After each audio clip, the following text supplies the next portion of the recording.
அஸ்மத்குருசமாரம்பாம் யதிசேகரமத்யமாம் லக்ஷ்மீவல்லபபர்யந்தாம் வந்தே குருபரம்பராம். இற்றை பறைகொள்வான் அன்றுகான். அப்பா, ஸ்வரூபஞானம் பிறந்த இற்றை என்றால் இன்றைக்கு பறைகொள்வான் அன்றுகான். நாங்கள் பறையை பெற்று போவதற்காக வரவில்லை. பின்ன பறைன்னு இத்தனை நாள் சொன்னீர்களே அப்படின்னா கோவிந்தா. கோவிந்தான்றதுக்கு ரொம்ப அர்த்தம் விசேஷமாக பண்ணுறார் வியாக்கியானத்தில் ஆச்சாரியர்கள். நமக்கு ரொம்ப சொல்கிறது கூட பயமாக இருக்குது. ஏன்னா பசுக்கள் பின்னாலே போய் உனக்கு அதனுடைய மூளையே வந்து விட்டது, உன்னையே தெரிஞ்சுக்கலையாப்பா நீ. கோவிந்தானே நான் காம் விந்தத்தி, பசுக்கள் பின்னால் போய் நீயும் பசு மாதிரியே ஆகிட்டேன்னு நினைக்கிறேன். சொல்கிற விஷயத்தை புரிஞ்சிக்கலையே நீனாலும். என்ன புரியலை? பறைன்னா இதானே அப்படின்னா, ஊராருக்கு தெரியாமல் இருக்க வேணும் என்பதற்காக நாங்கள் பறை என்று சொல்லாலே மறைத்து சொன்னோம். அத்தனை போக்கி பறை என்று சொன்னால் பறையோ பொருள், அதுவா அர்த்தம். அதுக்கு ரொம்ப சிருங்காரமான உதாரணத்தை எடுத்து காட்டுகிறார் வியாக்கியானத்தில். அதாவது ஒவ்வொரு வார்த்தைக்கும் என்னன்னா அபிதான விருத்தி, தாத்பரிய விருத்தின்னு ரெண்டு உண்டு. அபிதான விருத்தின்னா நேரடி பொருள், தாத்பரிய விருத்தின்னா மறைமுகமான பொருள். சில சமயம் என்ன பண்ணுவான்னா நேர் வார்த்தையில் சொல்ல மாட்டான், கொஞ்சம் கோடு வேர்டில் மறைச்சி சொல்லுவாது. அது சொன்னால் அதுக்கு அர்த்தம் தெரிஞ்சுக்கணும். சாதாரணமாக என்ன காரணம்னு ஞாபகம் இல்லை எனக்கு. நாங்கள்லாம் சாப்பிடச்ச பதார்த்தம் உப்பு வேணும்னு வச்சுங்க, உப்பு சாயின்னு கழுக்கக்கூடாது, வெள்ளை சர்க்கரைன்னுவா. இந்த உப்புன்ற வார்த்தையை சொல்லக்கூடாதுன்னு வச்சுருது. என்ன காரணம்னு தெரியல, அது ஒன்று. அதே மாதிரி இந்த சுண்ணாம்புன்னு வாயில் சொல்லக்கூடாது, வெந்து போயிடுமா. சுண்ணாம்புன்னு சொல்லக்கூடாது, அதுக்கு தமிழில் மூணாவதுன்னு பேர் வச்சுருந்தான். மூணாவது கொண்டான்வா. மூணாவதுன்னா என்ன, அதுனா மூணாவது அப்படின்னா முதலாவது வெத்தலை, ரெண்டாவது பாக்கு, அது மூணாவது. அது என்னமோ வாயில் அந்த சொல்லக்கூடாது, சில அமங்கலமான சொற்கள்னு வச்சுட்டாது அந்த மாதிரி. ஆனால் மூணாவது கொண்டு வான்னு சொன்னால் இது மூணாவதா அது மூணாவதான்னு இந்த மூணாவது பாடப்புஸ்தகத்தை கொண்டு வந்து கொடுத்தான்னு வச்சுங்க.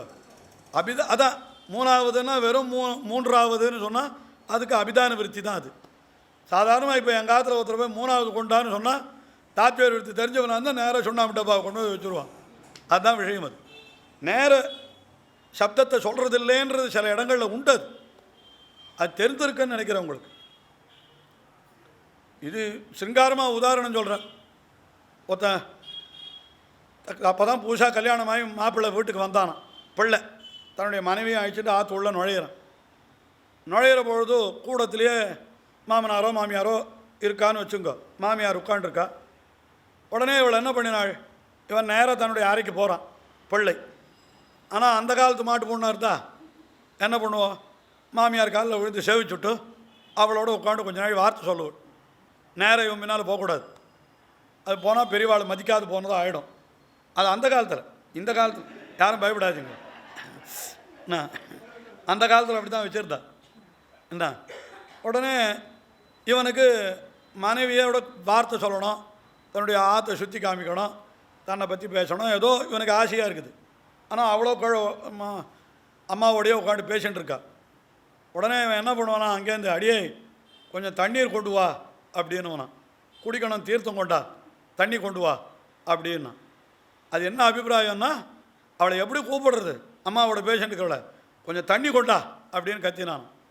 உடனே இவளை என்ன பண்ணாலும், உள்ளே போய் தண்ணி எடுத்துன்னு வந்து, உங்கள் பிள்ளை தண்ணி கேட்குறாரு, கொண்டு போய் கொடுங்கன்னாலும். ஐயோ அசமஞ்சமே, இது கூட தெரியலையே, எனக்கு தண்ணியாக வேணும், இப்போ நீ தான் வேணும். அதுக்கு நான் தண்ணீர்னு வார்த்தையால் சொன்னேனே தவிர அது புரிஞ்சிக்க தெரியலையே, அடியே மக்கேன்னு நினச்சானா. இது வேடிக்கையானது. இது நான் சொல்கிற உதாரணம் இல்லை, அந்த வியாக்கியானத்திலே இருக்குது. அபிமத விஷயம் இருந்தவிடத்தே சென்று தண்ணீர் என்றால் அதுவோ பொருள் அப்படின்னு வியாக்கியானத்தில் எழுதி வச்சுருக்க.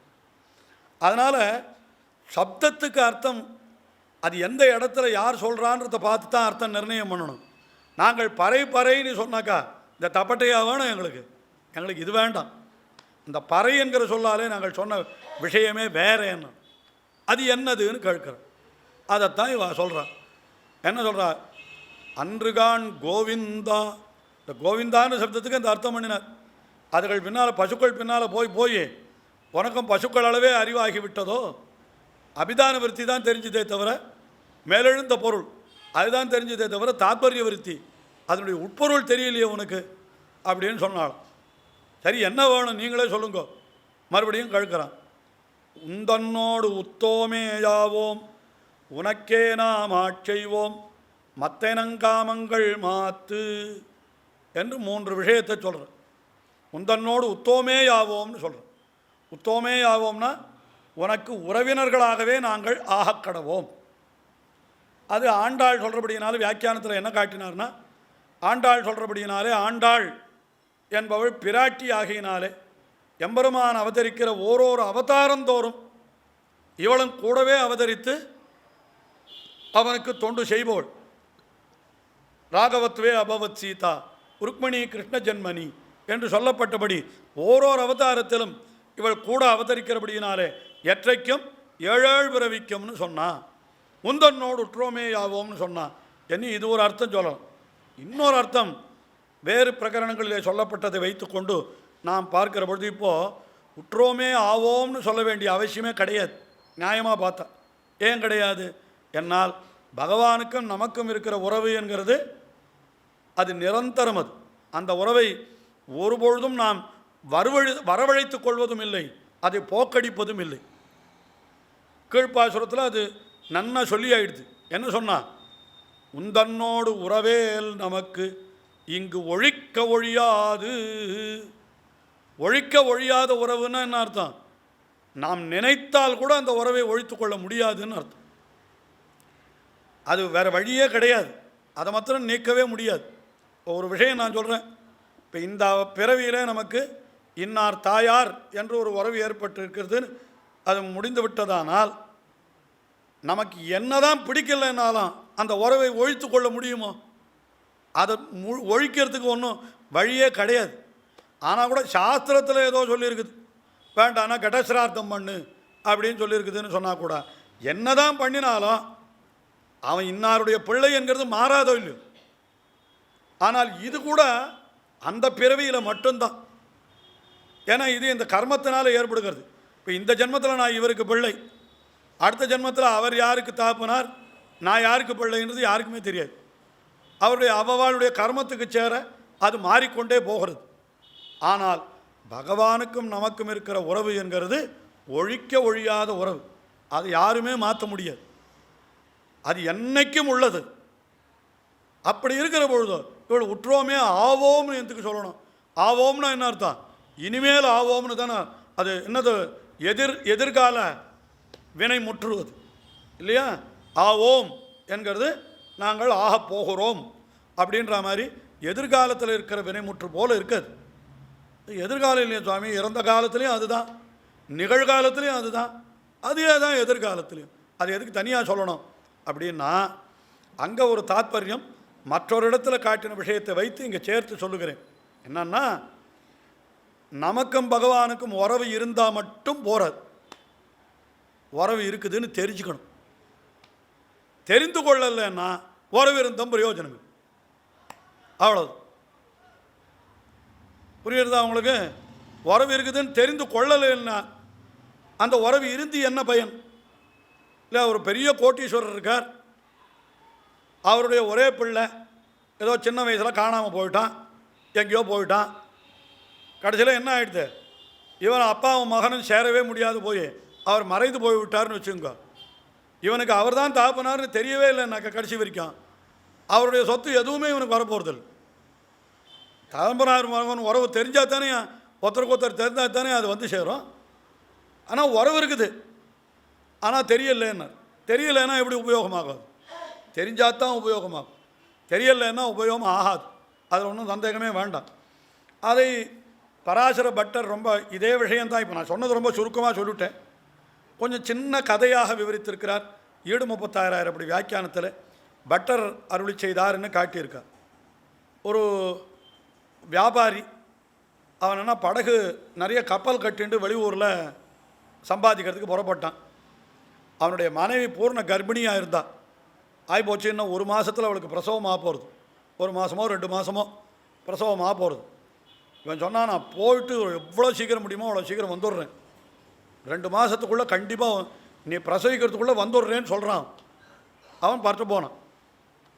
என்ன ஆகிடுது, வழியில் கப்பல் ஒரு புயலில் மாட்டின்றது, உடஞ்சது, எங்கேயோ நீந்தினான் போனான். ஏதோ ஒரு தீவில் போய் சேர்ந்தான். உடனே அவனை அடிமையாக பிடிச்சி வச்சுன்னு விட்டா. இவனை விடவே இல்லை.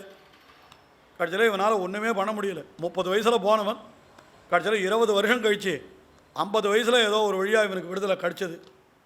நேராக என்ன பண்ணினா, மறுபடியும் நிறைய பணம் சேர்த்துண்டு சரக்கையெல்லாம் கப்பலில் ஏற்றிண்டு, அதாவது சரக்குன்னா சாமான்கள் இல்லையா, அது வேறு நான் வேண்டியதெல்லாம் ஏற்றி சரக்கில் அந்த பொருள்களை எல்லாம், வெளியூர் பொருள்களை எல்லாம் கப்பலில் ஏற்றிண்டு இவன் என்ன பண்ணினான், தன்னுடைய ஊருக்கு வருகிறான். வந்தால் இவனுடைய பொருள்களை எல்லாம் வழக்கமாக கப்பல்லேருந்து இறக்கி வைக்கணுமோ இல்லையோ, அது எந்த இடத்துல இறக்கி வைப்பனோ அந்த இடத்துல இறக்கி வைக்கிறதுக்கு இவன் போனால் அந்த இடத்த வேறு ஒருவன் இப்பொழுது கைப்பற்றி கொண்டிருக்கிறான். இவன் தான் ஊரில் 20 வருஷமாக இல்லையே. அவன் என்ன சொல்கிறான், இது என் இடம், இதில் நீ கொண்டு வந்து வைக்கக்கூடாதுன்ற. இவன் சொல்கிறான், இல்லை இல்லை இது என் இடம், நான் இங்கே 20 வருஷத்துக்கு முன்னால் நான் இந்த இடத்த நான் தான் வச்சுட்டு இருந்தேன், அதனால் நான் தான் இங்கே சரக்கு வைப்பேன்றான். அதெல்லாம் கூடாது, நான் தான் வைப்பேன்றான். 2 பேருக்கும் பெரிய சண்டை, ஒருத்தருக்கு ஒருத்தர் கத்தியால் குத்திக்கிற அளவுக்கு சண்டை, ஒரே கூட்டம் கூடி போயிடுது. அப்போ அந்த இடத்துல ஒரு 80 வயசு கழவன் ஒருத்தன் வந்தான். என்ன சண்டை அப்படின்னு வேடிக்கை பார்க்க வந்தான். இந்த மாதிரி என்னுடையது உன்னுடையதுன்னு சண்டை போட்டுருக்கா இந்த இடத்துக்கு அப்படின்னு சொன்னாலாம். உடனே ஆடுறா அது அப்படின்னு கேட்டான். இப்படி பார்த்தான், கழவனை பார்த்தா, அடே நீ 20 வருஷத்துக்கு முன்னால் ஊரை விட்டு போனிய அவன்தானே நீ அப்படின்னு கேட்டான். ஆமாம் நான் தான், என்னுடைய கப்பல் உடஞ்சி போய் எங்கேயோ மாட்டின்ட்டேன், இப்போ தான் எனக்கு ஊருக்கு வரத்துக்கு வழி கிடைச்சது, நான் என்ன பண்ணுறது அப்படின்னு சொன்னான். உடனே இந்த பிள்ளையை பார்த்து அவன் இன்னொருத்தன் சண்டை போட்டானே என்னதுன்னு சொன்னவன், அவனை பார்த்து, அடே இவன் யாருன்னு தெரியறதாடா அவனுக்கு, தெரியலையே அப்படின்னு. இவன் உன்னுடைய தகப்பனார்றான். இவன் வெளியூர் போயிருக்குச்சா, அவனுக்கு பிள்ளை பிறந்து 20 வயசு ஆகிடுது அவனுக்கு. அவன் தகப்பனார் இடத்துலையே வச்சு வியாபாரம் பண்ணிட்டு இருக்கான். அவன் என்னதுன்னு சண்டை போடுறான். இது உன் தகப்பனார்ரா, இவன் உன் மகன்டா அப்படின்னு 2 பேரையும் அந்த கழவனை அறிமுகப்படுத்தி வச்சான். உடனே 2 பேரும் என்ன ஆகிடுது, இருவர் சரக்கும் ஒருவர் சரக்காயின்ற. 2 பேரும் ஒருத்தர் கட்டிக்கிறா. ஐயோ தெரியாத சண்டை போட்டேனேன்றா. 2 பேரும் என்ன பண்ணுறா, நானே கொண்டு வந்து வைக்கிறேன்னு மொத்த பொருளையும் அவனே கொண்டு வந்து அந்த இடத்துல இறக்கி வைக்கிறான். இப்போ என்ன சொல்கிறாருன்னு கேட்டால், இந்த ஞானம், அதாவது இவன் நமக்கு தந்தை அவன் நமக்கு மகன் என்ற ஞானம் ஏற்பட்ட கணத்திலிருந்து விவாதம் முடிந்து விட்டது. ஆனால் அந்த ஞானம் ஏற்படுவதற்கு முன்னாலேயும் கூட அந்த உறவு இருந்தது. ஆனால் அது உறவு தெரியாதபடியினாலே ஒருவருக்கொருவர் விவாதப்பட்டார்கள், ஒருவருக்கொருவர் சண்டையிட்டு கொண்டார்கள். அப்போ என்ன தெரியறதுன்னா, ஞானம் ஏற்பட்டால் தான் சண்டை ஓயும், ஞானம் ஏற்படலைன்னா சண்டை ஓயாது. ஞானம் ஏற்பட்ட அந்த நொடியிலிருந்து அதனுடைய பயன் வந்து சேர்ந்து வருது. அதுக்கு முன்னால் உறவு இருக்குது, ஆனால் பயன் இல்லை. இப்போ இவன் தகப்பன் இவன் பிள்ளைன்றது என்றைக்கு ஏற்பட்டதுன்னா 20 வருஷம் முன்னாலேயே ஏற்பட்டு கொடுத்து இல்லையா, அவன் பறந்தன்னைக்கே ஏற்பட்டு கொடுத்து. ஆனால் அது தெரியாத வரைக்கும் பிரயோஜனம் இல்லையே அது அப்படின்னு இந்த கதையை எடுத்து பட்டர் காட்டி, அதுபோலத்தான் பகவானுக்கும் நமக்கும் உள்ள தொடர்பை நாம் அறிந்து கொள்ளாதவரை நாம் அந்நியனாகத்தான் நம்மை நினைத்து கொள்வோம், அவனுக்கு வேறுபட்டவனாகத்தான் நினைத்து கொள்வோம். எப்பொழுது அவன் நமக்கு உரியவன், நமக்கு தகப்பன், நம்மை ரட்சிப்பவன்னு தெரிஞ்சுவிட்டோமோ அப்போ அவனுடைய அபிமானத்துக்குள்ளே நாம் ஒதுங்கி விடுகிறோம் என்று இப்படி அழகான உதாரணத்தை காட்டினார். அதுலேருந்து என்ன தெரியுமோ, அவனை பற்றின அறிவு உள்ளவர்களாக நாம் இருக்கணும். முந்தன்னோடு உத்தோமே யாவோம் என்று சொன்னால் என்ன அர்த்தம், நாங்கள் பிறக்கிற ஒவ்வொரு பிறவிகளிலேயும் எப்படி பிறக்கணும், உனக்கும் எங்களுக்கும் உள்ள உறவை அறிந்தவர்களாகவே பிறக்க கடவோம்னு அர்த்தம். எத்தனையோ பிறவி இப்போ லோகத்தில் எல்லாரும் வைஷ்ணவர்கள் அப்படின்னு ஒரு அர்த்தம் நான் சொல்கிறேன். இதில் யோஜனை பண்ணி பாருங்க, உலகத்தில் வைஷ்ணவன் என்று அல்லாதவனே கிடையாது. எப்படி சுவாமி சொல்ல முடியும், நீர் தான் திருமணிட்டுருக்கார், இவர் தான் திருமணிட்டுருக்கார், மீதி பேர்லாம் எப்படி வைஷ்ணவன் சொல்கிறதுன்னா இல்லை வைஷ்ணவனை திருமணிட்டு இருக்கிறோம் வைஷ்ணவன்றதே தப்பு முதல்ல. இது ஒரு வெளி அடையாளம், அவ்வளோதான். இப்போ திருமணிட்டுக்கிற தப்புன்னு சொல்லிட்டேன்னு வச்சுக்காதீங்க, அதை சொல்லலை, அப்படி சொல்லலை. அதுதான் வைஷ்ணவன்னு நினச்சுடாதீங்கன்னு சொன்னோம். அதுவும் வைஷ்ணவம். சரி, அப்போ யார் வைஷ்ணவன்னா யார் யாரெல்லாம் விஷ்ணுவை அந்தர்யாமியாக கொள்ளுகிறார்களோ அவர்கள் அத்தனை பேரும் வைஷ்ணவர்கள் அப்படின்னு ஒரு அர்த்தம் சொல்லணும். விஷ்ணு அந்தர்யாமியாக இல்லாதவா யார்? உலகத்தில் இருக்கிற அத்தனை ஜீவராசிகளுக்கும் அத்தனை தத்துவங்களுக்கும் அந்தர்யாமி விஷ்ணு தான், பகவான் தான். அந்த கிரமத்தில் பார்த்தா நாஸ்திகனுக்கும் அந்தர்யாமியாக இருக்கானவன். நம்முடைய சம்பிரதாய அர்த்தம் அது இல்லைன்னு சொல்ல முடியுமா? கிறிஸ்தவனும் அந்தர்யாமியாக இருக்கான். துலகனுக்கு, அதாவது முஸ்லீமுக்கு கூட பகவான் தான் அந்தர்யாமியாக இருக்கான், நாம் ஒத்துக்கணும். அப்போ ஏன் சுவாமி அவனை வைஷ்ணவன்னு நீ சொல்லலை அப்படின்னா, அது அவன் ஒத்துக்கலையே, அதனால் சொல்லலை. விஷ்ணு தான் எனக்கு அந்தர்யாமியாக இருக்கான்னு ஒத்துணுட்டா அவனையும் வைஷ்ணவன்னு சொல்லிவிடுவான், தப்பே கிடையாது. ஆனால் அவன் அதை அறியவில்லை, அவன் அதை ஒப்புக்கொள்ளவில்லை. ஆனால் நம்ம பொறுத்தவரை அவன் வைஷ்ணவன் தான். அவனை பொறுத்தவரை அவன் வைஷ்ணவன்றதை உணரலை, அவ்வளோதான் விஷயம். எவ்வளோ அழகான தத்துவம் இது. அப்படின்னா என்ன தெரியுமா, நாம் யாரிடத்துலையும் விரோதமே படக்கூடாது. ஏன்னா எல்லாரும் விஷ்ணுமயம், விஷ்ணுவனுடைய உடைமைன்னு சொல்லிட்டா நம்முடைய எஜமானுடைய உடைமையை போய் நாம் கெடுக்கலாமோ? கெடுக்கவே கூடாது. இப்படி ஒரு சம்பிரதாயம், உயர்ந்த சம்பிரதாயம். அதனால தான் வைஷ்ணவ ஜனத்தோ தேனே ககியே என்ன எவ்வளோ அழகாக பாட்டு பாடினார் அவர். உலகனைத்தும் வைஷ்ணுமயம்னு தெரிந்து கொள்ளுன்னு பாடுறார் அது. அதனால் உந்தன்னோடு உத்தோமேயாவோம் என்று சொன்னார். உத்தோமேயாவோம், அதாவது ஒரு காலத்தில் ஒருத்தர் சொன்னார், இந்த விஷ்ணு எல்லாரும் வைஷ்ணவர்கள் அப்படின்றதுக்கு ஒன்று சொல்லணும். எல்லாரும் வைஷ்ணவர்கள்னு எப்படி சொல்லலாம் அப்படின்னாக்கா சொன்னார், எல்லாரும் வைஷ்ணவர்கள், அதில் ரெண்டு பிரிவு உண்டு அப்படின்னார். அதில் கூட வடகலை தெங்கலையா? அதில் இல்லை, அந்த வடகலை தெங்கல் இல்லை, வேடிக்கைக்கு சொன்னேன், அது இல்லை. அதை உணர்ந்தவர்கள் உணராதவர்கள் ரெண்டு தான் பிரிவு உலகத்தில். உலகனைத்தும் வைஷ்ணவர்கள் தான், ஆனால் அதை உணர்ந்தவர்கள் அதை உணராதவர்கள், இவ்வளவுதான். ரெண்டு பிரிவு தான் உலகத்தில், வேறு பிரிவே கிடையாது. புரிஞ்சா உங்களுக்கு? இப்போ உணர்ந்தவர்கள் நாம், உணராதவர்கள் மற்ற மதத்தினரோ இல்லை மதத்தையே ஒப்புக்கொள்ளாதவர்களோ, அவெல்லாம் உணராதவர்கள், அவ்வளவுதான். உணரலைன்றதுனால அது உண்மை இல்லைன்னு அர்த்தம் இல்லை, உண்மை தான், ஆனால் அது அவளுக்கு தெரியல, அவ்வளோதான். இப்படி தான் நாம் சொல்கிறோம். ஒரு வாட்டி சொன்னார் ஒரு பெரியவர், ஏதோ வார்த்தை வரப்பொழுது இப்போ கூட அது சர்ச்சை ஆகிட்டு இருக்குது பேப்பரில் எல்லாம், அந்த மாதிரியான கருத்து. என்ன சொன்னார் தெரியுமோ? பாரத தேசத்தில் எல்லாரும் இந்துக்கள் தான் விட்டார் ஒருத்தர். அது எப்படி சுவாமி சொல்லலாம் அப்படின்னா, ஒன்றும் இல்லை, நான் all are Hindu, some are Hindus, some were ஹிந்துஸ்னாரு, அவ்வளோதான். இப்படியே மாற்றிவிட்டு புரிஞ்சிருக்கோன்னு நினைக்கிறேன் உங்களுக்கு. இந்த இந்தியாவில் இருக்கிற அத்தனை பேரும் இப்போ என்னென்னா all are Hindus, but now some are Hindus, some were Hindus. Some வேர்னா என்ன அர்த்தம்? முன்னால் ஹிந்துவாக இருந்தால் இப்போ இல்லை, அவ்வளோதானே தவிர அவளும் இந்துன்னு. அந்த மாதிரி சில கருத்துக்கள்லாம் சொல்கிறா சில பேர். நாம் அதே மாதிரி தான் சொல்கிறோம். என்ன சொல்கிறோம்? விஷ்ணுமயம் ஜெகத், உலகனைத்தும் விஷ்ணுமயம், வைஷ்ணவன் அல்லாதவன் யாருமே கிடையாது. ஆனால் அதை ரெண்டு பிரிவாக பிரிச்சுக்கோ. என்ன பிரிச்சுக்கோன்னா, அதை உணர்ந்தவன் ஒரு பிரிவு, உணராதவன் ஒரு பிரிவு, அவ்வளோதான். அப்போ என்ன ஆகிடுது? உந்தன்னோடு உத்தோமேயாவோம், உனக்கே நாம் ஆட்செய்வோம். உனக்கே என்கிற சொல்லுக்கு என்ன அர்த்தம் காட்டினாள்னா, உன்னுடைய மகிழ்ச்சிக்காகவேன்னு அர்த்தம். உனக்குத்தான், உனக்கு தவிர வேற ஒருத்தருக்கு இல்லைன்றது ஒரு அர்த்தம். ஆனாலும் பகவானுக்கு தொண்டு செய்கிற பொழுது அவனுடைய மகிழ்ச்சிக்காகத்தான் தொண்டு செய்யணும், அது நம்முடைய மகிழ்ச்சிக்காக இருக்கக்கூடாது.